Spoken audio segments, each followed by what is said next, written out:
Ezequiel, capítulo 37, ¿les dijo? 38. 38, perdón, 38. 37 es la famosa historia del Valle de los Huesos Secos, ¿verdad? Donde el Señor le hace una pregunta muy interesante al profeta Ezequiel y le dice, ¿tú crees que estos huesos volverán a la vida? Dice que eran huesos secos en gran manera. Y el profeta Ezequiel le dice al Señor, no lo sé, Señor, tú lo sabes. La Biblia nos dice que el Señor le da la orden al profeta Ezequiel de predicarles, de profetizarle a los huesos. Y dice que al final aquellos huesos se convierten en un ejército tremendamente poderoso. Y al final de esta visión del Valle de los Huesos Secos, el Señor le dice, esta es la casa de Israel. Este es el pueblo de Israel, que llegará un momento en el que se levantará, recobrará vida espiritual y natural, y todas las naciones de la tierra glorificarán a Dios al ver que un pueblo que estaba prácticamente extinguido y muerto, pues vuelve a la vida, vuelve a levantarse, y el Espíritu de Dios se mueve en ellos, pues como en cualquier creyente, ¿verdad? Ese es el capítulo 37. Pero si vamos al capítulo 38 y 39, nos habla de que este pueblo, una vez que ya ha sido restaurado, una vez que ya está consolidado como pueblo y habitando en la tierra de ellos de toda la vida, pues al final de los tiempos va a ser atacado. Y ya entraríamos en lo que es escatología, ¿no? Entraríamos en lo que son profecías de largo alcance. Por supuesto, el pueblo de Israel ha librado y experimentado un montón de batallas. Jerusalén ha sido destruida unas cuantas veces y restaurada unas cuantas veces. El pueblo de Israel y prácticamente toda la historia del Antiguo Testamento es guerra tras guerra, matanza tras matanza. Si sumáramos todas las cifras de muertos que nos da el Antiguo Testamento que cayeron en batalla, la lista sería impresionante, ¿no? Pero al final de los tiempos, repito, una vez que Israel esté tranquilo, confiado y asentado en su tierra, un rey, un personaje, un líder político que la Biblia en este capítulo lo llama God, ¿vale? Dice la Biblia que Dios pondrá en su corazón, es Dios el que mueve los hilos, es Dios el que lo trae, y dice que desde el norte, sabemos que Israel hace frontera con muchos países, pero al norte hace frontera con Siria, uno de los peores enemigos que ha tenido siempre el pueblo de Israel. Bueno, por los altos del Golán, por las tierras del norte, Israel experimentará un ataque sin precedentes. Será un ejército. En el libro de Ezequiel no lo dice, pero Juan, cuando escribe el libro del Apocalipsis, da una cifra impresionante. ¿Alguien recuerda? 100 millones. 100 millones de soldados. Eso es una barbaridad. 100 millones de soldados, armados hasta los dientes, con el único objetivo de atacar Israel, apropiarse del país, a tomar posesión de la ciudad de Jerusalén. Y bueno, se lleva a cabo la famosa batalla de Armagedón. La batalla de Armagedón, para ir situando un poquito cronológicamente los acontecimientos finales, es una batalla que se lleva al final de la Gran Tribulación, no es algo que ocurre al principio. La Gran Tribulación son fundamentalmente 7 años, son los 7 años del libro de Apocalipsis, quitando el mensaje inicial a las iglesias, todo el resto del capítulo prácticamente está sin cumplir. Bueno, pues todas las profecías que leemos en el libro del Apocalipsis se cumplen, se llevan a cabo en un corto periodo de 7 años que conocemos como la Gran Tribulación. Tiempo que en el Antiguo Testamento también se le conoce con el nombre del tiempo de angustia de Jacob, o el tiempo de angustia de Israel, donde millones de soldados dirigidos por este líder llamado God, se unirán otras muchas naciones, y ahí se menciona naciones que en la actualidad tienen otro nombre. Se menciona, por ejemplo, a Cus, a Fut, y todas esas naciones son, por ejemplo, Turquía, Libia, Irán y otras naciones que se van a unir con Rusia, hablemoslo claro, con Rusia, que desde el norte atacará el pueblo de Israel. Vamos a leer el capítulo 38 y prestar atención a las palabras, porque es un capítulo profético muy interesante que tiene que ver con lo que hemos estado viendo el domingo, los acontecimientos finales. Vino a mí palabra del Señor diciendo: Hijo de hombre, pon tu rostro contra Gog en tierra de Magog. Príncipe soberano de Mesec y Tubal, son regiones en el Cáucaso, en el norte de Israel, ya tirando hacia Rusia, y profetiza contra él. Y así ha dicho el Señor: he aquí yo estoy contra ti, oh Gog, príncipe soberano de Mesec y Tubal. Y te quebrantaré y pondré garfios en tus quijadas y te sacaré a ti y a todo tu ejército, caballos y jinetes, de todo en todo equipados, gran multitud con paveses y escudos, teniendo todos ellos espadas. Persia, ahí está Irán, Cus y Fut con ellos, todos ellos con escudo y yelmo, bien pertrechados para la batalla, bien armados. Gomer y todas sus tropas. Si quieren saber un poquito más acerca de estos nombres, Mesec, Tubal, Gomer, etcétera, tienen que ir a los descendientes de Noé. En el libro del Génesis, ahí ustedes van a encontrar que los 3 hijos de Noé, cuando salen del arca, Sem, Can y Jafet, pueblan toda la tierra, ¿vale? Y unos van hacia el norte, otros van hacia Oriente Medio, otros van hacia África, y ahí pueden ver ustedes dónde están esas naciones y cómo se volvió a repoblar la tierra a través de los hijos. Estos son descendientes de los hijos de Noé, ¿vale? La casa de Togarma, de los confines del norte, y todas sus tropas, muchos pueblos, contigo. Estamos en el versículo 37, déjame leer aquí directamente. Prepárate y apercíbete tú y toda tu multitud que se ha reunido a ti, y sé tú su guarda o su guía. De aquí a muchos días serás visitado, al cabo de años vendrá a la tierra salvada de la espada, recogida de muchos pueblos, esta es Israel, a los montes de Israel, que siempre fueron una desolación, mas fue sacada de las naciones y todos ellos morarán confiadamente. ¿Sí? Cuando menos te lo esperas es cuando van a atacar. Subirás tú y vendrás como tempestad, como nublado para cubrir la tierra, serás tú y todas tus tropas y muchos pueblos contigo. No viene él solo, sino viene acompañado de naciones árabes, de naciones del norte de Israel, incluso algunas naciones de Europa, etc. Así ha dicho el Señor: en aquel día subirán palabras en tu corazón y concebirás mal pensamiento. Y dirás: subiré contra una tierra indefensa, iré contra gentes tranquilas que habitan confiadamente, todas ellas habitan sin muros y no tienen cerrojos ni puertas. Así es como están muchas casas en Israel, aunque les parezca mentira. Sobre todo en el norte de Israel hay muchas casas que tienen la puerta abierta o la llave puesta, como se vivía antiguamente en las islas, incluso en La Gomera, que lo llegué a ver hace años. Pues así viven todavía en Israel muchas familias. Para arrebatar despojos y para tomar botín, para poner tus manos sobre las tierras desiertas ya pobladas, y sobre el pueblo recogido de entre muchas naciones, que se hace de ganado y posesiones, que mora en la parte central de la tierra. Israel es, geográficamente, en la geografía bíblica, es el centro del mundo, es el ombligo del mundo, como dicen ellos, ¿no? Sabá, Dedán y los mercaderes de Tarsis y todos sus príncipes te dirán: ¿has venido a arrebatar despojos? ¿Has reunido tu multitud para tomar botín, para quitar plata y oro, para tomar ganados y posesiones, para tomar grandes despojos? Versículo 14.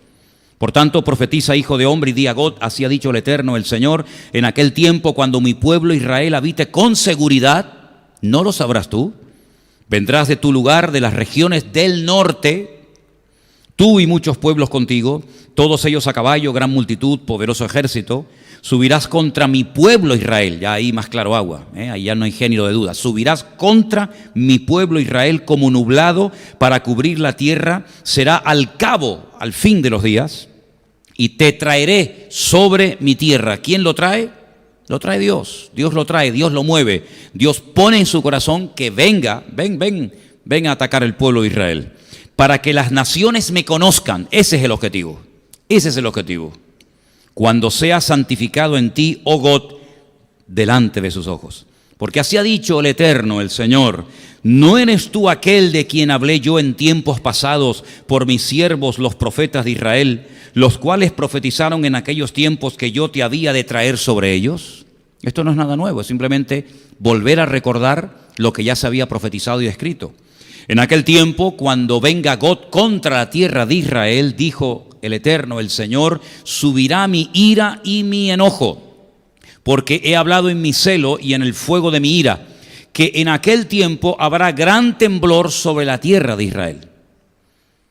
Es interesante que hay algunos cristianos que se van allí a Jerusalén a orar para que esto no acontezca. Como si nuestras oraciones pudieran impedir que la palabra se cumpla. Claro que es muy fuerte, ¿no? Pero hijo, esto es lo que hay. Los peces del mar, las aves del cielo, las bestias del campo y toda serpiente que se arrastra sobre la tierra y todos los moradores que están sobre la faz de la tierra temblarán ante mi presencia, se desmoronarán los montes y los vallados caerán y todo muro caerá a tierra. Y en todos mis montes llamaré contra él la espada, dice el Eterno, el Señor. La espada de cada cual será contra su hermano. Y yo litigaré contra él con pestilencia y con sangre y haré llover sobre él, sobre sus tropas y sobre los muchos pueblos que están con él, impetuosa lluvia. Apocalipsis dice que caerán caerán granizos del peso de un talento. 45 kilos cada granizo. ¿Qué les parece? Te cae un pedrolo esto en la cabeza, amigo. Creo que algo de daño te podrá hacer, ¿no? Impetuosa lluvia, piedras de granizo, fuego y azufre. Y seré engrandecido y santificado y seré conocido ante los ojos de muchas naciones y sabrán que yo soy el Señor. Las naciones de alrededor de Israel están todas dolidas, ofendidas, picadas, si me permiten la palabra, porque todas las veces que se han unido para pelear contra Israel, y ya van 7, todas las veces han perdido. Y no solamente han perdido la guerra, sino que han perdido prestigio, han perdido dinero, han perdido soldados y sobre todo han perdido tierra. Porque muchas tierras que antaño no estaban, digamos, dadas por la ONU a Israel en las guerras, en las diferentes guerras que ha llevado a cabo, las ha ido recuperando. Incluso algunas tierras que después de un tiempo devolvió, como por ejemplo la famosa península del Sinaí, que es esa península, ¿verdad?, que divide o que separa a Israel de Egipto. Esa península la conquistó en el año 67 Israel, pero tiempo más tarde la devolvió en un tratado de paz que se hizo, ¿no? En el capítulo 39 sigue el profeta Ezequiel hablándonos de este personaje que no es otro más que el anticristo. Aquí lo llaman God, Pablo lo llama el inicuo, también Pablo lo llama, después lo vamos a leer, el hombre de pecado, el hijo de perdición. El único autor de la Biblia que emplea la palabra antimesías o anticristo es Juan. Solamente Juan. Ningún personaje de la Biblia, ningún escritor de la Biblia se refirió a este personaje como el anticristo. Solamente Juan, para que tengan ese dato. Capítulo 39. Tú pues, hijo de hombre, profetiza contra God y di, así ha dicho el Eterno, el Señor, he aquí yo estoy contra ti, oh God, príncipe soberano de Mesec y Tubal. Todos estos nombres que estamos leyendo esta tarde, Mesec, Tubal, todos aparecen en el libro del Génesis en las famosas genealogías. Ahora se dan cuenta ustedes lo importante que son las genealogías en la Biblia, ¿vale? ¿Quién es Mesec? ¿Quién es Tubal? ¿A dónde fueron? ¿Dónde están? ¿Qué país es hoy en día? Eso es muy importante leerlo en el libro del Génesis. Dice el Señor, te quebrantaré y te conduciré y te haré subir de las partes del norte, otra vez menciona el norte, y te traeré sobre los montes de Israel. El centro de la batalla, aunque todo el país va a ser afectado, pero el centro de la batalla se va a llevar a cabo en un valle inmenso, un valle que nace en el norte de Israel y que termina en la costa que lo podemos ver ese valle, el valle de Jezreel o el valle de Megiddo. Es un valle precioso, es un valle inmenso y allí va a ser el centro de la batalla. Les dije en una ocasión que Napoleón, cuando estuvo en Israel y vio aquel enorme valle, dijo, este es el valle perfecto para llevar a cabo una gran batalla. Y es que realmente allí caben pues millones y millones de personas. Así que es un valle que prácticamente cruza todo el país, de norte a sur, y puedes ver el final del valle, o el principio, según como lo veas, en la ciudad de Haifa, la ciudad costera, una ciudad muy bonita, una ciudad importante de Israel. Versículo 3, te sacaré y sacaré tu arco de tu mano izquierda y derribaré tus saetas de tu mano derecha. Sobre los montes de Israel caerás. Fíjate, aún no había nacido este hombre y ya el Señor le dice lo que va a hacer, dónde va a ser, cómo va a morir y hasta dónde va a ser enterrado. Es que la Biblia cuenta el futuro como como si fuera pasado, como algo que ya ha ocurrido. Fíjate que le dice, sobre los montes de Israel caerás tú y todas tus tropas, los pueblos que fueron contigo, a aves de rapiña de toda especie y a las fieras del campo te he dado por comida. Es increíble. Versículo 5, sobre la faz del campo caerás, porque yo he hablado, dice el Eterno, el Señor. Enviaré fuego contra Magot y sobre los que moran con seguridad en las costas, y sabrán que yo soy el Señor. Haré notorio mi santo nombre en medio de mi pueblo Israel, y nunca más dejaré profanar mi santo nombre, y sabrán las naciones que yo soy el Eterno, el Santo de Israel. Después de esta batalla ya no habrá género de dudas de que todas las naciones de la tierra tendrán bien claro que el único Dios que controla, que gobierna, que dirige al mundo es el Eterno, es el Señor nuestro Dios. Haré notorio mi santo nombre en medio de mi pueblo, nunca más dejaré profanar mi santo nombre. Versículo 8, he aquí viene y se cumplirá, dice el Eterno, el Señor, este es el día del cual he hablado. Esto todavía no se ha cumplido. Estamos leyendo algo que aún no se ha llevado a cabo.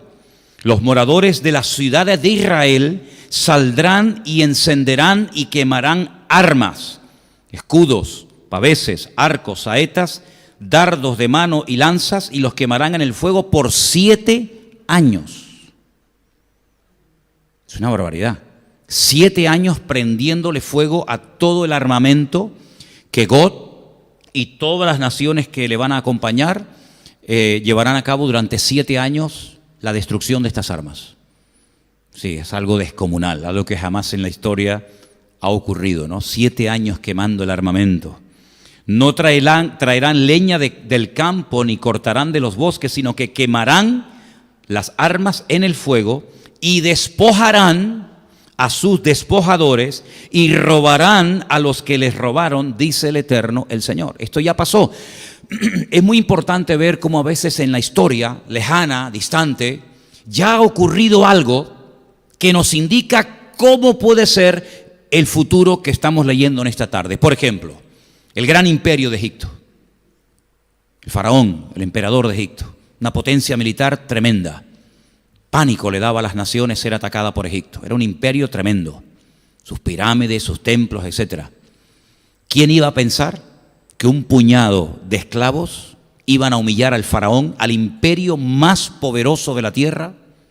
Y no solamente lo iban a humillar en cuanto a su vida espiritual, sino que iban a dejar el país destruido, totalmente destruido, las cosechas, los animales, incluso hasta el heredero, el hijo del faraón, murió en la última plaga porque era el primogénito, y al no pintar con la sangre del cordero la puerta de su casa, los postes y el dintel, el ángel de la muerte entró y mató al heredero. El faraón vio la destrucción de todo el país.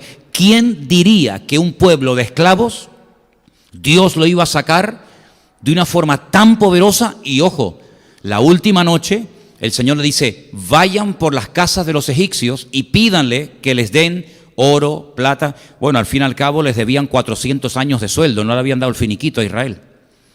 Entonces en la última noche cobren lo que no han cobrado, lo que no les han pagado durante 400 años, que lo paguen en una sola noche. Dice que despojaron a los egipcios, se quedaron arruinados, totalmente destruidos. ¿De dónde se creen ustedes que sacó Israel tanto oro para posteriormente construir el tabernáculo en el desierto? Dice que con los arcillos de las mujeres hicieron un becerro de oro. Y un becerro es un bicharraco, un animal bien grande. Solamente con los arcillos y con los aretes hicieron un becerro de oro. ¿Cuánto costaría ese becerro de oro al peso hoy en día, no? Una fortuna.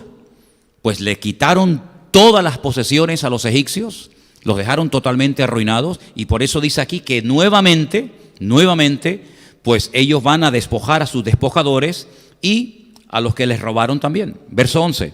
En aquel tiempo, esto es muy interesante este dato, en aquel tiempo yo daré a Gog lugar para sepultura allí en Israel.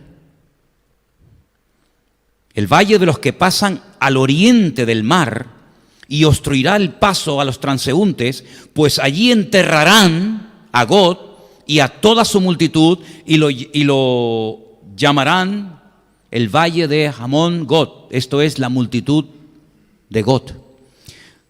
Ayer hablamos, Elena y yo, de algo que me ha llamado siempre mucho la atención. Por ejemplo, si ustedes van a Londres, ustedes van a encontrar estatuas por todas partes. Hay una estatua de Churchill, hay estatuas levantadas, monumentos conmemorativos a los soldados que tomaron parte en la Segunda Guerra Mundial. Ellos los países levantan estatuas a sus próceres, a sus líderes. En Israel no vas a encontrar ni una sola estatua de nadie. Y me decía Elena, no, espera, yo he visto en Israel una sola estatua. Una estatua en el monte de Sión al rey David, con un arpa. Pues ya no está. Saben que hace 2 o 3 viajes que hemos hecho allí, ya la estatua de David la quitaron. No hay estatuas ni a David, ni a Salomón, ni a ningún rey, ni a ningún general, ni a ningún soldado, ni a ningún héroe. No hay estatuas en todo el país de Israel con figura humana. Hay monumentos y tal, pero con figura humana, como podemos ver aquí o en Venezuela, Simón Bolívar o Sucre o Miranda o sabe Dios quién. Bueno, había unas de Franco que ya las quitaron también y hasta el caballo se lo llevaron. Pues en Israel no hay estatuas. Entonces, ¿cómo recuerdan ellos a los difuntos? ¿Cómo recuerdan ellos a los que dieron la vida por la patria en una guerra o a sus hombres valientes? Pues cada año, como ahora, ayer o antes de ayer, celebraron el Yom HaZikaron, que es el día del recuerdo de todos los que han caído en combate, todos los que han caído en batalla, y se para el país y la gente sale de los coches y se suenan las sirenas por todo el país y la gente se pone firme, porque es un homenaje a todos los que han dado su vida por el país. Y también se recordó la Shoah, que es el día del holocausto nazi. Es decir, que si en ese día no se hace una reunión especial con el presidente, con músicas, con militares y tal, no hay ninguna forma de ir por el país viendo, mira, aquí hay una estatua de fulanito o una estatua. No hay estatuas por ninguna parte del país, por ninguna parte. Entonces dice la Biblia que la única manera de saber que allí, por el tema de no te harás imagen ni ninguna semejanza de lo que está arriba en el cielo, ni abajo en la tierra, ni debajo de la tierra, por ahí van los tiros, la única manera de recordar a las personas que han muerto es pues yendo al cementerio. Dice la Biblia que allí Dios le tendrá un lugar preparado para que entierren a este personaje. Mira tú por dónde. No nació allí, pero lo enterrarán allí como testimonio de decir, hasta aquí llegaste, amigo. La casa de Israel los estará enterrando 7 meses para limpiar la tierra. Claro, 200 millones o 100 y pico millones de soldados no se entierran en 2 días. 7 meses enterrando muertos. Eso es una barbaridad. Y 7 años prendiéndole fuego a todo el armamento estará Israel. 7 años, 7 meses, ¿qué te parece? Algo increíble. Sigo leyendo, versículo 14. Tomarán hombres a jornal que vayan por el país con los que viajen para enterrar a los que queden sobre la faz de la tierra, a fin de limpiarla. Al cabo de 7 meses harán el reconocimiento. Pasarán los que irán por el país, y el que vea los huesos de algún hombre pondrá junto a ellos una señal para que los entierren los sepultureros en el valle de Hamón Gog, que significa la multitud de Gog. También el nombre de la ciudad será llamada Hamona, y limpiarán la tierra, significa multitud. Y tú, hijo de hombre, así ha dicho el Eterno, el Señor, di a las aves de toda especie y a las fieras del campo, juntaos y venid, reuníos de todas partes a mi víctima de sacrificio para vosotros, un sacrificio grande sobre los montes de Israel, y comeréis carne y beberéis sangre. Comeréis carne de fuertes y beberéis sangre del príncipe de la tierra, de carneros, corderos, de machos cabríos, bueyes, toros, engordados, todos de Basán. Comeréis grosura hasta saciaros, beberéis hasta embriagaros de sangre de las víctimas que para vosotros sacrifiqué. Os saciaréis, y así ustedes podrán seguir leyendo todo el resto del capítulo, que es realmente impresionante. Sí, que lo que se avecina, hermanos, no es para reírse. Lo que se avecina es realmente tremendo. La batalla más grande de toda la historia de la humanidad. Alguien me preguntó una vez, ¿tú crees que habrá una tercera guerra mundial? No te quepa la menor duda. No te quepa la menor duda. Si quieres tener más detalles, yo siempre digo que es muy bueno decir, bueno, ¿esta batalla la cuenta otra persona de la Biblia? Sí, claro. Por ejemplo, Joel. Les animo a leer el libro de Joel, un libro cortito. Allí se dice lo que le harán a las mujeres. Allí se dice por dónde entrarán. Allí se dice cosas muy interesantes que tienen que ver directamente con esta batalla. Todo el libro de Joel prácticamente. Y luego también hay unos datos muy interesantes sobre esta batalla en el libro de Zacarías. Y me gustaría que leyéramos parte de ese capítulo. No te lo dije que lo buscáramos, pero se encuentra en el capítulo 14 del libro del profeta Zacarías. Y ahí se nos dan unos datos muy, muy interesantes que yo estoy convencido de que Zacarías no entendía nada de lo que estaba diciendo. Zacarías capítulo 14, verso 1, dice: He aquí el día del Señor viene. En medio de ti serán repartidos tus despojos, porque yo reuniré a todas las naciones para combatir contra Jerusalén. Todas las naciones quieren a Jerusalén. La ciudad será tomada, serán saqueadas las casas, violadas las mujeres. La mitad de la ciudad irá en cautiverio, mas el resto del pueblo no será cortado de la ciudad. Después saldrá el Señor y peleará con aquellas naciones como peleó en el día de la batalla. Y se afirmarán sus pies, ahí se da un dato más que no nos dice ni Joel ni Ezequiel, se afirmarán sus pies en aquel día sobre el monte de los olivos. Y nos da un sitio concreto. Y el monte de los olivos sabemos que está en Jerusalén, ¿vale? Luego la segunda venida del Mesías se llevará a cabo en Jerusalén. Él cuando viene no pone sus pies en Capernaum, ni en Madrid, ni en cualquier otra ciudad, sino sobre el monte de los olivos. ¿Qué es lo que pasa cuando Él pone sus pies, cuando afirma la planta de sus pies sobre ese monte? Pues dice la Biblia que el monte de los olivos se partirá por en medio hacia el oriente y hacia el occidente, hacia el este y hacia el oeste, haciendo un valle muy grande, que no existe ese valle en este momento. La mitad del monte se apartará hacia el norte y la otra mitad hacia el sur. Si se abre ahí una zanja, un valle descomunal, huiréis al valle de los montes, porque el valle de los montes llegará hasta Azal. Huiréis de la manera que huisteis por causa del terremoto en los días de Usías. Usías. ¿Se acuerdan de cómo murió? ¿Alguien se acuerda cómo murió el rey Usías? Está en Isaías capítulo 6. El día que murió el rey Usías, vi yo al Señor sentado en su trono, sus faldas llenaban el templo, y oí querubines que decían: Santo, santo, santo es el Señor. Y al final el Señor dice: ¿a quién enviaré? ¿No se acuerdan eso? El rey Usías murió leproso. ¿Se acuerdan que le brotó la lepra en su frente? Y el día que murió el rey Usías, el Señor llama al profeta Isaías. Y vendrá el Señor mi Dios, y con él todos los santos. San Pancracio, la Virgen de Guadalupe, ¿no? Todos los santos vendrán con el Señor. Luego ya estaban con Él. Si vienen con Él, es porque ya estaban con Él. Si no, ¿cómo van a venir los que no están con Él? Daros cuenta de los detalles. El Señor viene, pone sus pies sobre el monte de los olivos, pero Él no viene solo. Él viene con sus santas decenas de millares, como dice también otro versículo en Judas, y dice la Biblia que viene con todos los santos. Y acontecerá que en ese día no habrá luz clara ni oscura. ¿Usted lo entiende? Yo no.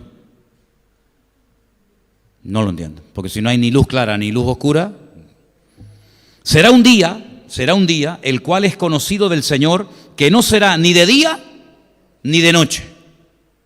Ahora lo entiendo menos. Porque puede haber mucha luz o poca luz, pero si no es de día ni de noche, ¿qué es entonces? Solamente ese día sabe el Señor cómo será. Porque para nosotros o es de día o es de noche. Será un día diferente. Será un día único. Es que vamos a ver tantas cosas, hermanos. Ustedes se creen que lo sabemos todo. Y cuando estemos en la presencia del Señor, vamos a darnos cuenta que no sabemos nada. Vamos a empezar de cero. Pero sucederá que al caer la tarde, habrá luz. Cuando cae la tarde, hay luz. Es como si al revés, ¿no? Cuando cae la tarde es de noche, pero en este caso es al revés. Acontecerá también en aquel día que saldrán de Jerusalén aguas vivas.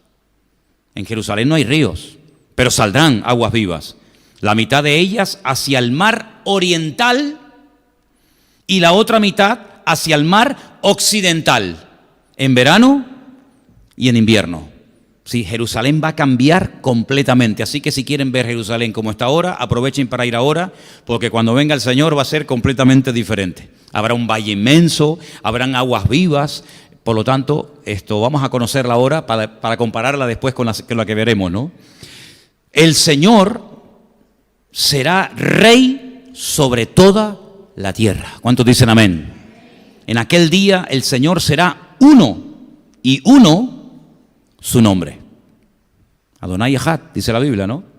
Toda la tierra se volverá como llanura, desde Geba hasta Rimón, al sur de Jerusalén, y ésta será enaltecida y habitada en su lugar, desde la puerta de Benjamín hasta la puerta primera, hasta la puerta del ángulo, y desde la torre de Ananeel hasta los lagares del rey.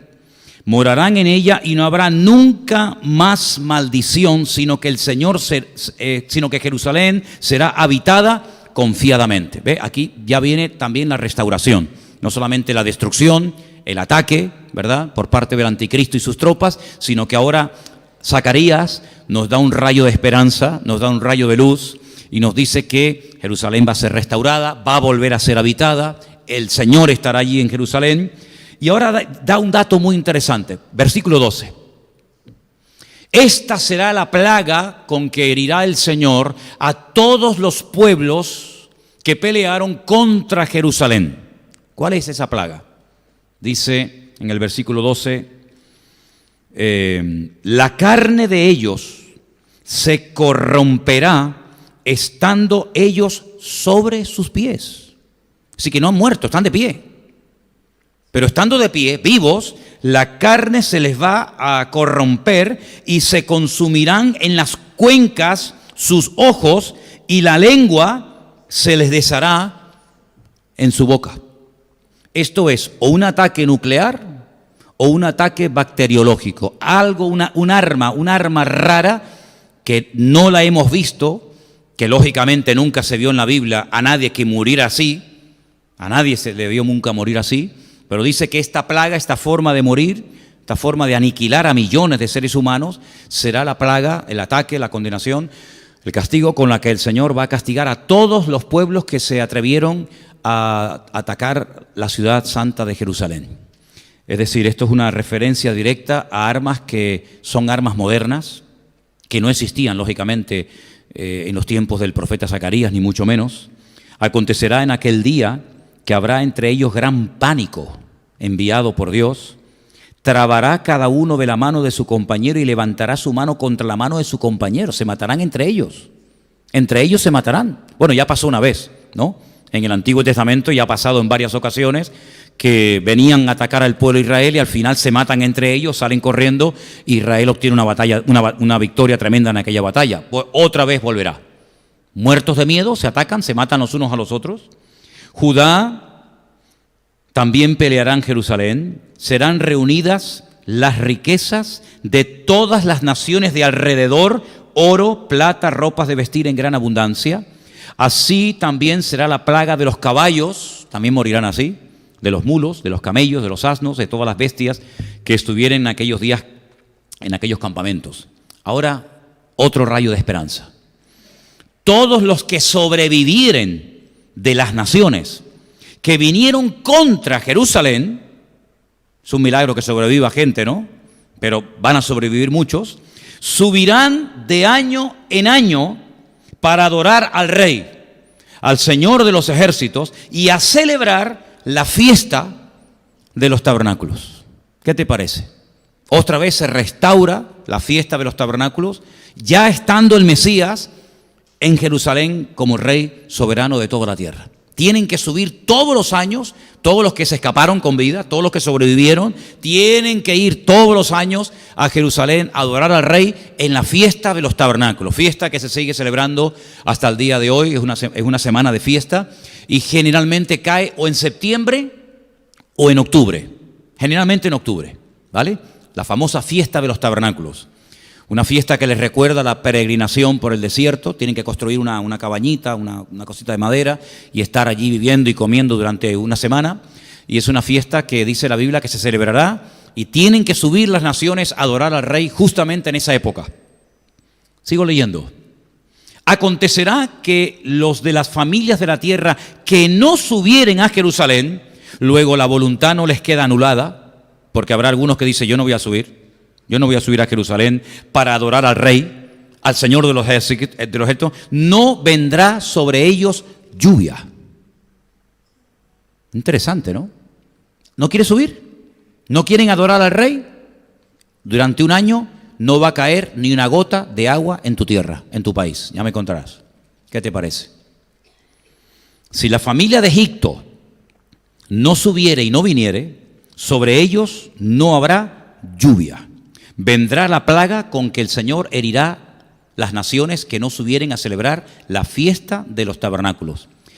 Esta será la pena del pecado de Egipto y del pecado de todas las naciones que no subieren para celebrar la fiesta de los tabernáculos. En aquel día estará grabado sobre las campanillas de los caballos, santidad al Señor. Las ollas de la casa del Señor serán como los tazones del altar, y toda olla en Jerusalén y en Judá será consagrada al Señor de los ejércitos, y todos los que sacrificaren vendrán y tomarán de ellas y cocerán en ellas, y no habrá en aquel día más mercader en la casa del Señor de los ejércitos. ¿Cuántos dicen amén? Es impresionante la cantidad de información que el Señor nos ha dado a través de diferentes profetas del Antiguo Testamento.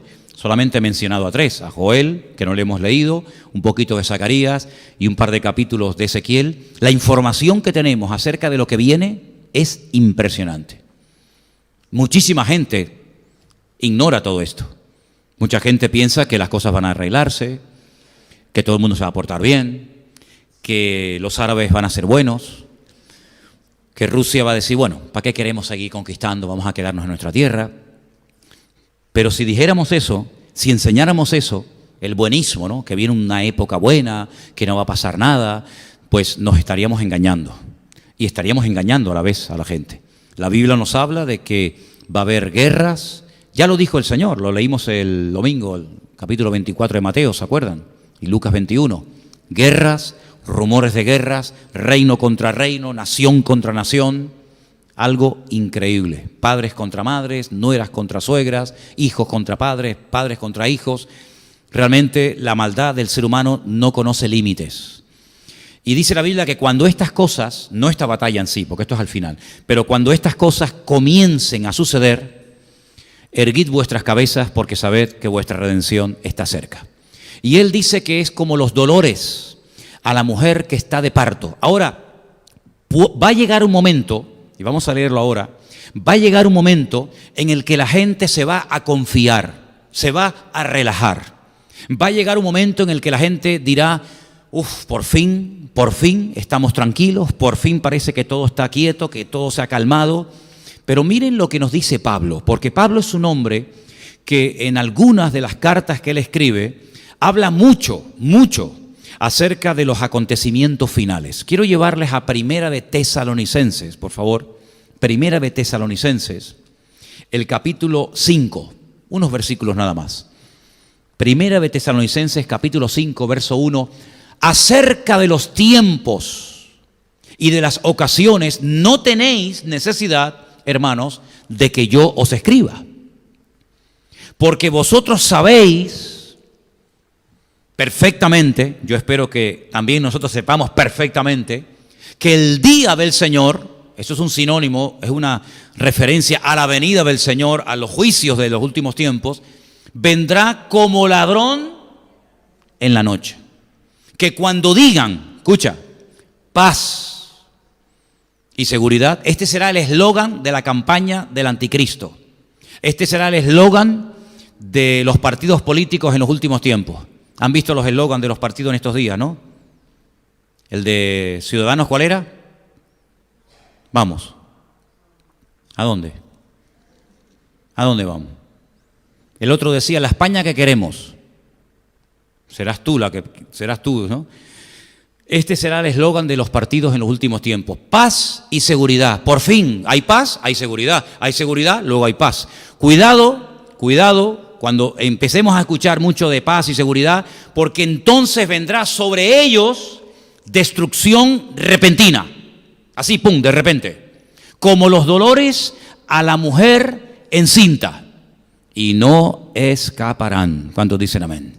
Mas vosotros, hermanos, no estáis en tinieblas para que aquel día os sorprenda como ladrón en la noche.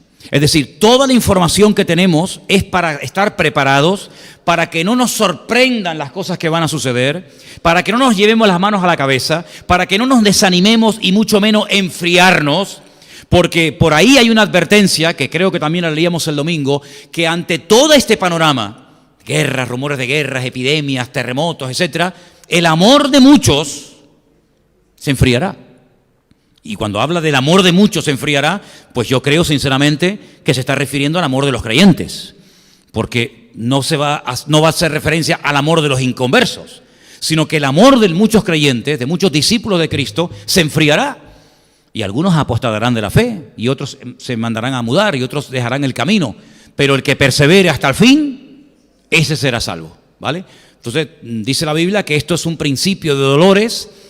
No es el fin, porque el fin no vendrá inmediatamente. Esa frase a mí me gustó muchísimo, justamente la leíamos el domingo. El fin, dice, no vendrá inmediatamente, vendrá, pero poco a poco, como los dolores a la mujer que está de parto y ya no hay marcha atrás, ¿verdad? Una vez que empiezan los dolores, amigo, ya se acabó.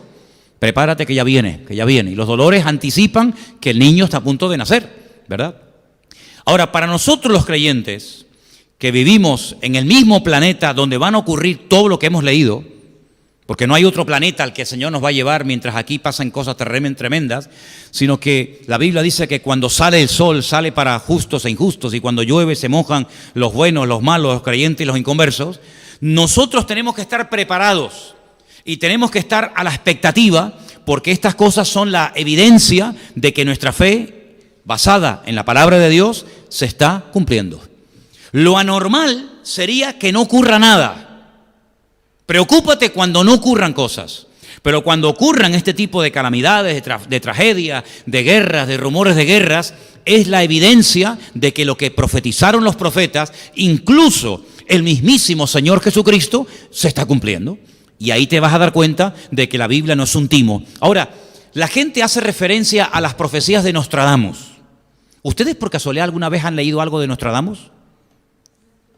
Yo creo que ni Nostradamus entendía lo que dijo. Es tan complicado entender a este tipo. Yo sinceramente creo que él empezaba a improvisar y todo lo que le salía lo escribía. Miren, hermanos, olvídense de las profecías de Nostradamus. Si ustedes quieren saber lo que va a ocurrir en los últimos tiempos, no lean el Corán. Y digo no lean el Corán por una sencilla razón. Porque en el Corán no hay ni una sola profecía de los últimos tiempos. Luego, puedes leer el Corán para otra cosa, pero para prepararte para los últimos tiempos, pierdes el tiempo, porque el Corán no contiene profecías acerca de los últimos tiempos, y mucho menos de la venida del Mesías. Sin embargo, la Biblia, si fuera una torta, una tarta, 3 pedazos, si la partiéramos en 4 pedazos, 3 trozos, 3/4 partes, es totalmente material profético. Prácticamente hay muy pocos libros de la Biblia que no tocan las profecías. Sabemos que muchas de las profecías de las cuales habla la Biblia se han cumplido, o en el pueblo de Israel, o con distintos personajes bíblicos, o en la primera venida de Cristo. Pero hay un montón de profecías, hermano, hay muchísimas profecías de los últimos tiempos que no se han cumplido. Y si les interesa el tema y quieren saber cómo es el anticristo, no tanto en su aspecto físico, sino cómo es su carácter, cómo es su naturaleza, cómo va a actuar, cómo va a reaccionar ante las cosas del mundo, pues no les queda más remedio que leerse algunos capítulos, sobre todo los últimos capítulos del libro de Daniel, y sobre todo algunos capítulos del libro Apocalipsis, porque ahí vais a encontrar la esencia, la naturaleza del anticristo. Y a veces, Juan en el libro del Apocalipsis habla del anticristo como una especie de león, de leopardo, ¿verdad?, de oso, y son animales que se utilizan en el libro de Daniel para hacer referencia a imperios que durante mucho tiempo estuvieron gobernando y sojuzgando las naciones de la tierra, pero que quedaron extinguidos. Pero la naturaleza, el carácter, la personalidad de esos imperios va a manifestarse en la naturaleza, en la personalidad del anticristo. Tendrá un poco de persa, tendrá un poco de babilónico, tendrá un poco de romano, tendrá un poco de griego. Claro, ahí hay que recurrir a la historia secular. ¿Cómo eran los romanos? ¿Cuál era la característica fundamental de los griegos? ¿Cómo se comportaban los persas? ¿Cómo actuaban? ¿Cómo atacaban? ¿Cómo hablaban? ¿Cómo pensaban y reaccionaban ante los problemas y circunstancias de la vida? Por ejemplo, la gente de Babilonia, los caldeos. Entonces, teniendo toda esa información, puedes decir, amigo, este personaje va a ser así, así, así y así. Desen cuenta que el anticristo no es como nos pintan las películas de Hollywood, un engendro de Satanás que tiene relaciones sexuales con una mujer y de ahí nace un personaje siniestro llamado el anticristo. No, quítense eso de la cabeza. Por favor, la referencia para el creyente no son las películas de Hollywood, la referencia correcta y exacta para el creyente es la Biblia. Y la Biblia nos dice que el anticristo tendrá padre y madre, y probablemente hermanos o primos o sobrinos, y lógicamente abuelos y antepasados. Será un ser humano de carne y hueso, con una unción diabólica como jamás en la historia nadie ha tenido. Será una mezcla de Nimrod, de Nabucodonosor, de Faraón, de Herodes, de Pilato, de Nerón, de Calígula, de Vespasiano, y será una mezcla terrorífica, más aparte otras muchas características que tendrá este personaje, que es un líder político, que durante algunos años, no muchos, gracias a Dios, durante un corto periodo de tiempo, fundamentalmente decimos 7 años, pero realmente en toda la intensidad de la palabra, 3 años y medio, estará llevando a cabo un liderazgo siniestro sobre la faz de la tierra. Y quiero leerles algunas descripciones acerca de este personaje. Vamos a 2 de Tesalonicenses. Al final apareció el pasaje, ¿no? ¿Sí? Vale. Es que al principio no salía, pero bueno, ya lo tenemos ahí. Estamos en 2 de Tesalonicenses, voy a leer del 1 al 10. Fíjense las características de este personaje. Con respecto a la venida, dijimos el domingo que había 2 palabras para definir la venida del Mesías. Una era, esa es parousia, la segunda y la primera, epifanía. Con respecto a la parousia, con respecto a la venida, la segunda venida del Mesías, porque la primera ya se produjo, de la parousia, de la venida de nuestro Señor Jesucristo, en nuestra reunión con Él, os rogamos, hermanos, aquí hay un ruego de Pablo, una tarea. Un día, si tienen tiempo, miren las veces que Pablo utiliza la palabra os ruego, os suplico. No es muchas veces, pero hay unas cuantas, y cada vez que Pablo ruega, cada vez que Pablo suplica algo, es algo de trascendental importancia. Aquí tenéis uno. Os ruego, y hay otros, que no os lo voy a decir para que ustedes lo encuentren. Tal vez Anderson puede sacar una predicación de ahí. Los ruegos de Pablo, las súplicas de Pablo a algunos creyentes. Ruego a, punto suspensivo, bueno, no me olvido del tema. Que no os dejéis mover fácilmente de vuestro modo de pensar. Ahora, déjame pararme en esa palabra. No tenemos que movernos fácilmente de nuestro modo de pensar. Hay un versículo que dice, en esto pensad. ¿Lo habéis leído? Está en Filipenses. Elena, búscame un segundito, por favor. Está al final de Filipenses. En esto pensad.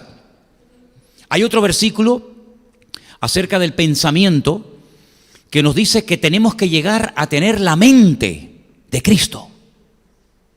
Eso es tremendo, ¿Cómo pensaba Cristo? Así es como nosotros deberíamos algún día llegar a pensar. Cristo nunca tuvo malos pensamientos. La mente de Cristo era una mente perfecta, totalmente centrada con la voluntad del Padre, ¿verdad?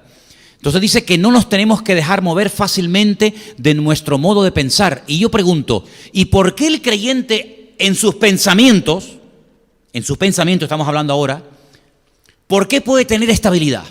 ¿Por qué mentalmente, psicológicamente podemos tener firmeza de criterio? Y no decir, no, ahora creo aquello.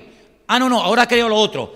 Porque la Biblia dice, y vuelvo otra vez a citar a Pablo, cuando yo era niño, yo hablaba como niño, pensaba como niño, juzgaba como niño. Mas cuando ya fui hombre, dejé lo que era de niño. Dejé. ¿Y qué es el dejarlo de niño?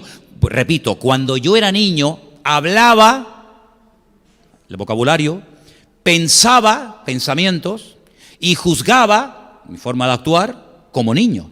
Mas cuando ya fui hombre, cambié mi forma de hablar, mi forma de pensar y mi forma de actuar. ¿Lo pilláis o no? Es fácil, ¿no? Por eso dice, hermanos, os ruego que no os dejéis, déjalo ahí, no os dejéis mover fácilmente de vuestro modo de pensar.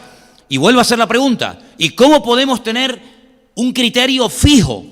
Ser, permítame la expresión, cabezones y decir, de aquí no me muevo. Porque ya no soy un niño, porque ya tengo una información, porque ya tengo un conocimiento. Y cuando yo era un chiquillaje, espiritualmente hablando, cuando yo era un niño, una persona inmadura, inexperta, neófita, otra palabra que aparece en la Biblia, pues me podían engañar y me podían decir, oye, ahora hacemos esto y ahora hacemos lo otro. Y ahora decimos, no, momentito. Ya no me voy a dejar mover fácilmente de mi modo de pensar. ¿Por qué? Porque ahora mis pensamientos, cuando vienen a mi mente, yo los filtro, yo los cuelo y digo, ¿qué dice el versículo? Léelo fuerte. Todo lo que es verdadero. Ahí está.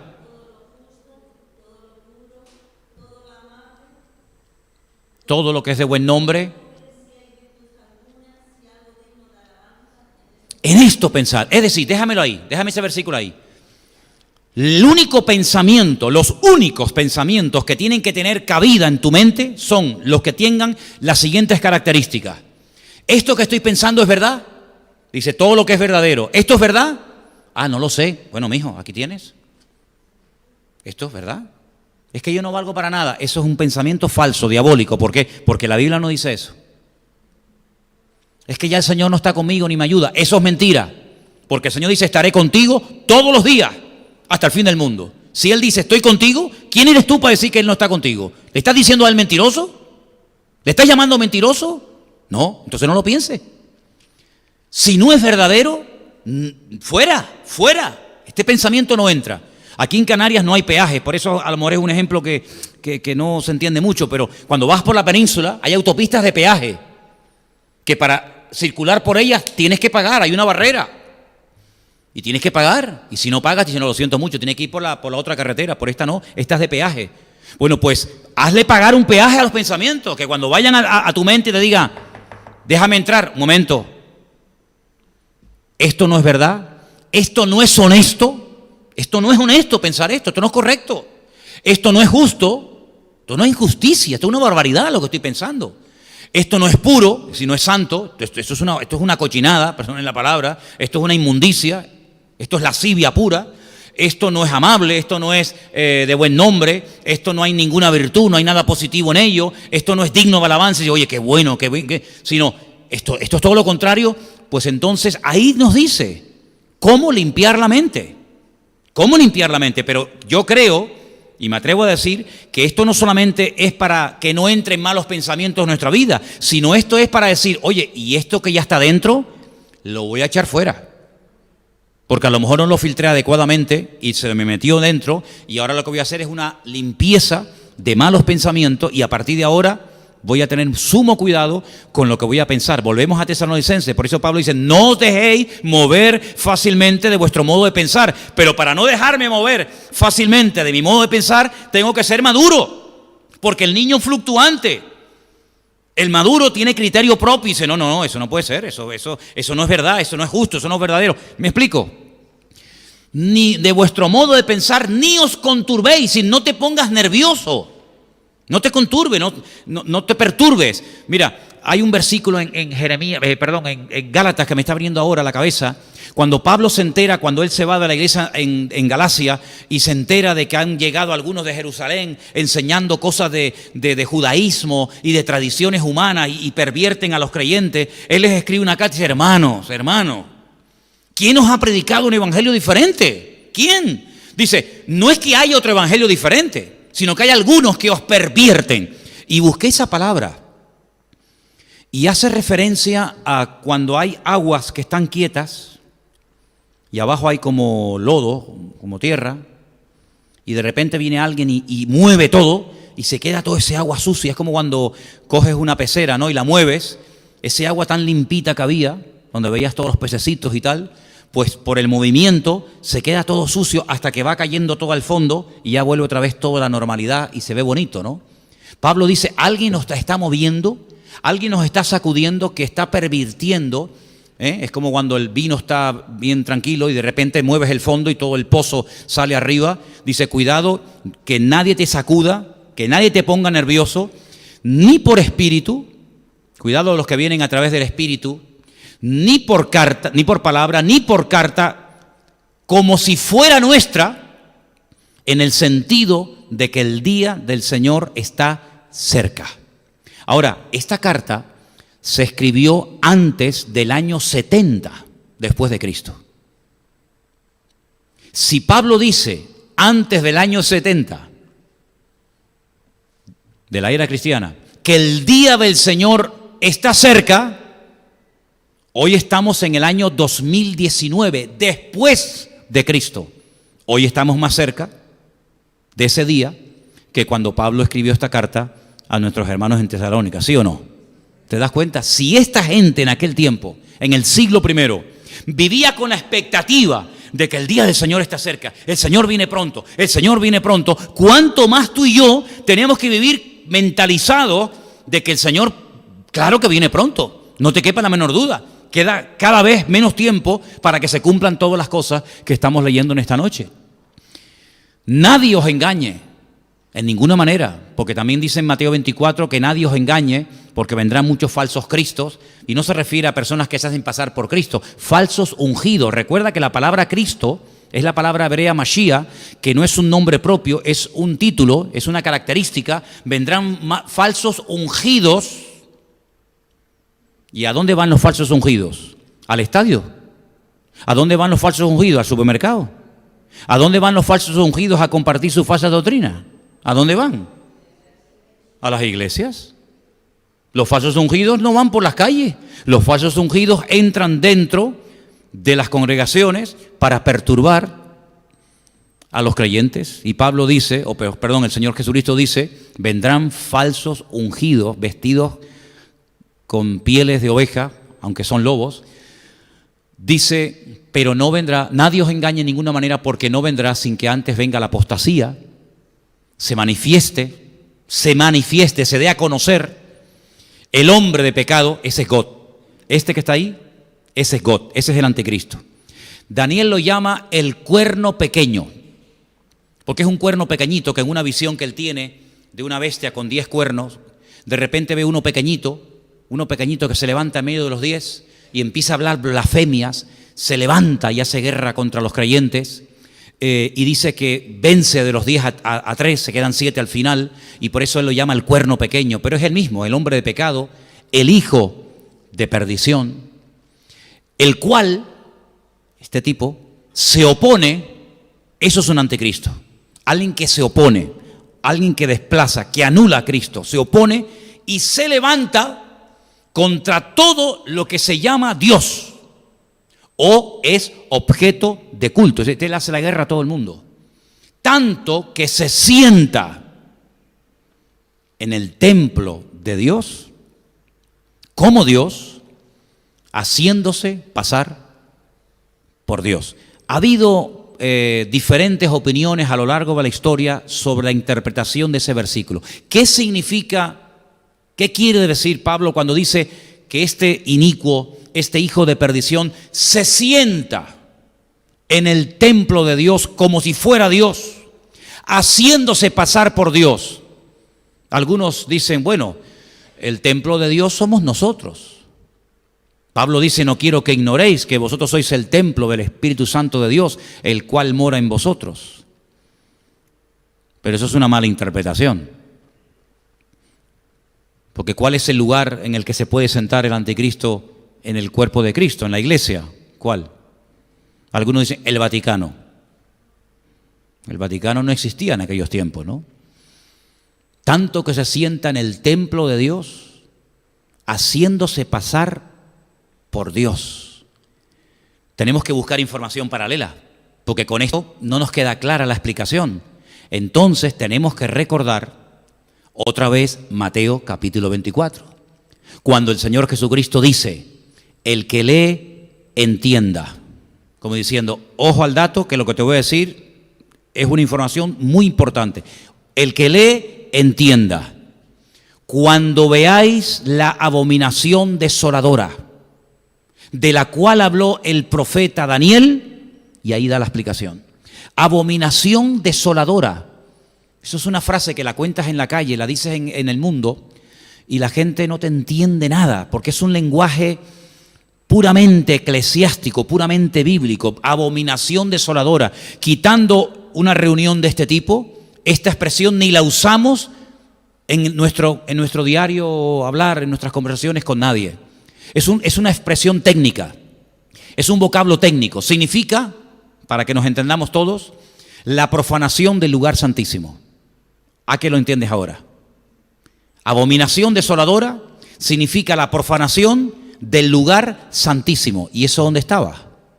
En el templo de Jerusalén. ¿Ha habido algún precedente en la historia de una abominación desoladora? Sí.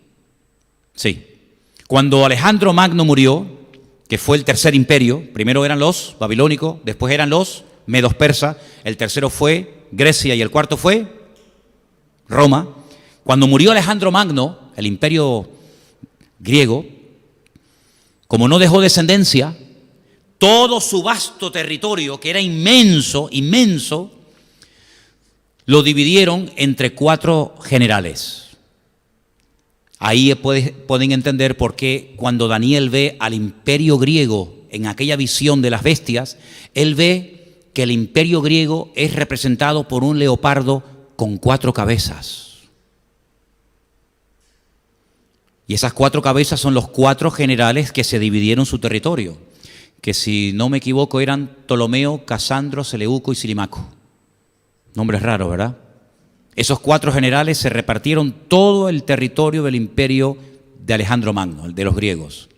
Al que le tocó, digamos, Israel, eran los seleucidas.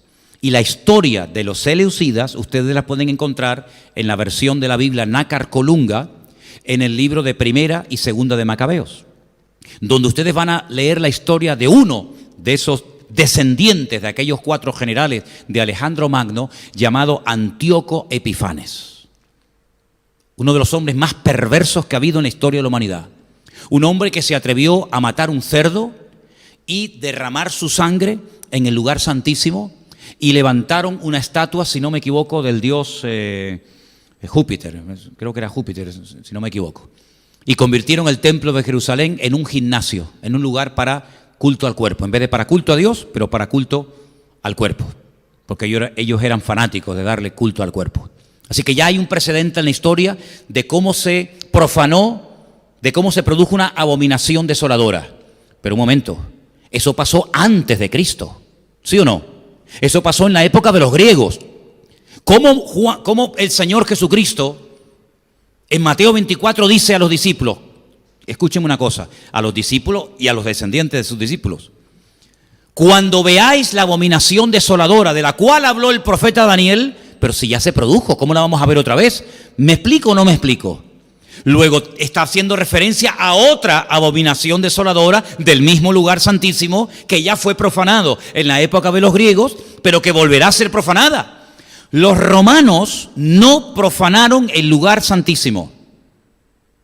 Cada imperio, el templo, esto es un estudio muy interesante, hermanos. Las 4 estrategias del diablo contra el pueblo de Dios, que son las 4 estrategias que Satanás utiliza contra el creyente. ¿Cómo trató el templo Nabucodonosor? cómo trató el templo los medos persas, cómo trataron el templo los griegos y cómo trataron el templo los romanos. Es interesantísimo esto, interesantísimo. Unos ni lo tocaron, otros lo profanaron, otros lo convirtieron en gimnasio, otros lo destruyeron, otros lo reedificaron. Es muy interesante esta historia, no tengo tiempo para explicar todo esto.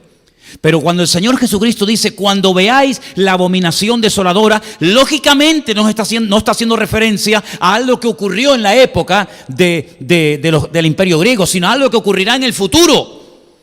Pero una pregunta, ¿cómo se va a profanar el lugar santísimo si no existe? No se puede profanar un lugar que no existe. Luego hay una clarísima referencia a la restauración futura del templo de Jerusalén en el mismo sitio, Monte Moriah, donde estuvo siempre tanto el primero como el segundo templo. Quiere decir que en los últimos tiempos te está diciendo, esto es una revelación espectacular, esto no lo saben ni los judíos, Esto no lo saben ni los judíos. Ellos están orando por la reconstrucción del tercer templo, pero que va a ser profanado por este personaje, ¿cómo lo van a saber? Si no leen el Nuevo Testamento. Esta información solamente la tienen los que leen el Nuevo Testamento. Los que tienen el Antiguo Testamento no saben que el lugar santísimo va a volver a ser profanado. Pero nosotros sabemos que este personaje que se opone contra todo lo que se llama Dios o es objeto de culto, se va a sentar en el templo de Dios como si fuera Dios, haciéndose pasar por Dios. Luego el tercer templo va a ser reconstruido y otra vez va a ser profanado a los 3 años y medio de su inauguración por este personaje siniestro llamado el Anticristo. Y Juan dice en el libro del Apocalipsis que pondrá una imagen. Y ahí hay diferentes interpretaciones. Volverá otra vez a profanar el lugar santísimo. ¿Qué te parece? Seguimos, versículo 5.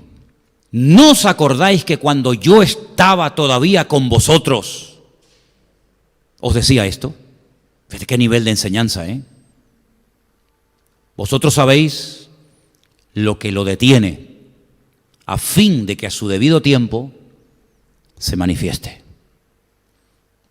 Porque ya está en acción el misterio de la iniquidad, solo que hay quien al presente lo detiene hasta que él a su vez sea quitado de en medio. Y entonces se manifestará aquel inicuo a quien el Señor matará con el espíritu de su boca y destruirá con el resplandor de su venida. Y ahora da una característica muy interesante, otro adjetivo para la misma persona, inicuo, que viene de iniquidad. Inicuo, cuyo advenimiento, cuya aparición o cuya manifestación es por obra de Satanás. Es decir, Satanás está detrás de este personaje. Satanás es el que va a ungir, el que va a usar a este tipo con gran poder y señales y prodigios mentirosos. Cuidado que habrá señales, habrán prodigios, pero cuidado que detrás de todo eso está una unción diabólica que le permite hacer cosas espectaculares, que pueden leerlas, por ejemplo, en el libro del Apocalipsis. Con todo engaño de iniquidad para los que se pierden, por cuanto no recibieron el amor de la verdad para ser salvos. Como conclusión, porque se nos fue el tiempo, estamos a punto de ver en estos tiempos cómo se va a dar a conocer un personaje con una influencia mundial, que probablemente, y aquí tendríamos tela para rato, se levantará de lo que antiguamente ocupó y conquistó el antiguo Imperio Romano. Para los que lo sepan y para los que no, los territorios que ocupó el Imperio Romano fueron desde Portugal, incluyendo por supuesto España, el Finisterre, el fin de la tierra, toda Europa, incluida las Islas Británicas, toda Europa, todo el norte de África, todo lo que sería hoy en día el Magreb, Libia, Egipto, etcétera, y todo lo que es Oriente Medio, Siria, Líbano, para ellos la antigua Palestina o Filistea. De ese territorio, que es como una especie así de herradura, de ese antiguo territorio se levantará este personaje político que gobernará a las naciones con una crueldad terrorífica. Tendrá un poder militar ilimitado, tendrá un poder económico brutal y tendrá una unción o un respaldo espiritual tremendo. Porque hay otro personaje del cual no habla el Antiguo Testamento. Mira tú por dónde. Esto es curioso, ¿eh? Solamente el Nuevo Testamento del anticristo o del inicuo, el Antiguo Testamento está plagado de profecías, pero no nos dice nada sobre el falso profeta. Solamente el Nuevo Testamento nos da esa información. ¿Te das cuenta cómo hace falta leer las dos porciones de la Escritura? Si no te quedas cojo. ¿Quién es el falso profeta? Es el líder religioso, el jefe de la publicidad, el que va a intentar llevar a la gente a los pies del anticristo para que terminen casi adorándolo y convirtiéndolo en una especie de Dios o de semidios. Y digamos que uno se va a encargar de las cuestiones políticas y otra de las cuestiones religiosas. Y de los dos nos habla mucho, largo y tendido, con infinidad de detalles, Juan, en uno de los capítulos, si no me equivoco, el 12 y el 13 del libro del Apocalipsis, donde te habla de su apariencia, de cómo habla, de cómo camina, de cómo actúa, etcétera, etcétera. Dice que tendrá apariencia de cordero, pero cuando abre la boca, la apariencia es una cosa, pero cuando abre la boca dice que es como un dragón. Y sabemos que el dragón es uno de los animales mitológicos que emplea el Nuevo Testamento para hacer referencia a Satanás, ¿eh? El dragón, la serpiente antigua. Entonces, estemos atentos, porque esto se va a dar de una forma tan normal. El mundo está clamando a gritos por alguien, da igual si es de izquierdas, de centro, de derecha, de ultraizquierda, de ultraderecha, de ultracentro, no sé si hay ultracentro, pero el mundo está como loco clamando por alguien que arregle la economía, por alguien que arregle los conflictos sociales, laborales y políticos del mundo. Y ese personaje se va a levantar con una unción diabólica. ¿Por qué tanta unción? ¿Por qué tanto apoyo del diablo? Y concluyo, porque es la última, y lo digo claro así, es la última oportunidad del diablo para convertir al mundo en sus esclavos o en sus siervos. Después ya no quedan más oportunidades. Es decir, lo probó con Alejandro Magno, lo probó con los Césares de Roma, lo probó con Hitler, lo ha probado de todas las maneras habidas y por haber. Y siempre de una manera u otra le ha salido el tiro por la culata. Ha usado filosofía, religiones, medios de comunicación, artistas, pintores, políticos, etcétera, pero todavía no ha logrado alcanzar sus objetivos. Satanás, negando su esencia, que es la primera vez en la historia que lo hace, el mentiroso, el padre de mentira, el que Jesús dijo que es un ladrón que viene a hurtar, a matar y a destruir, por primera vez en la historia, unge a este personaje político y viene ofreciéndole al mundo lo que el diablo no puede dar. Pero camuflado como ángel de luz le dice, dile que tú vienes a ofrecer paz y seguridad. Y la gente entrará al trapo, la gente se convertirá en masa y entonces comenzará a hacer una imitación del ministerio del Mesías, del ministerio de Cristo, donde Él comienza a marcar a todos sus seguidores, donde Él comienza a levantar y, entre comillas, a reconocer o a bendecir a todos aquellos que le adulan y que están a su alrededor, donde Él hace la guerra a todos aquellos que se levantan contra Él, que serán muchos.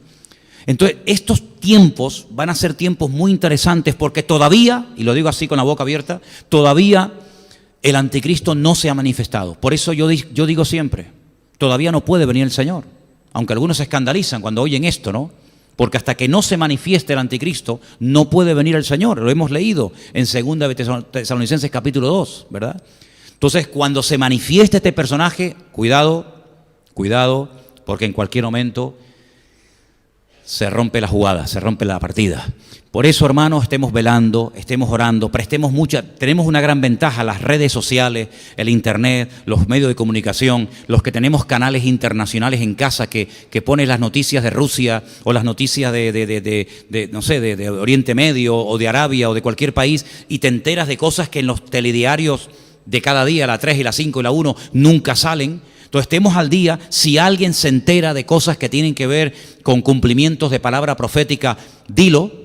Comienza a decirlo, como cuando, por ejemplo, se dijo, oye, que ya están comenzando a utilizar el microchip en muchas naciones y en muchos países. Bueno, pues son datos, son informaciones que nos vienen bien para darnos cuenta de que los tiempos se van acortando y acortando y acortando, y que en cualquier momento, tal y como está el mundo, yo no sé si perciben o tienen esta sensación, hermano, el mundo se ha vuelto loco, ¿eh? En cualquier momento, o por Rusia, o por China, o por el de Corea del Norte, o por Trump, o por los árabes, o por Israel, en cualquier momento se va a armar aquí el follón impresionante. Ya están haciendo movimientos, las tropas, los soldados, los misiles, los botones. Hermanos, estamos viviendo tiempos muy interesantes, y lo bueno de todo esto es lo malo que se va a poner todo, ¿eh?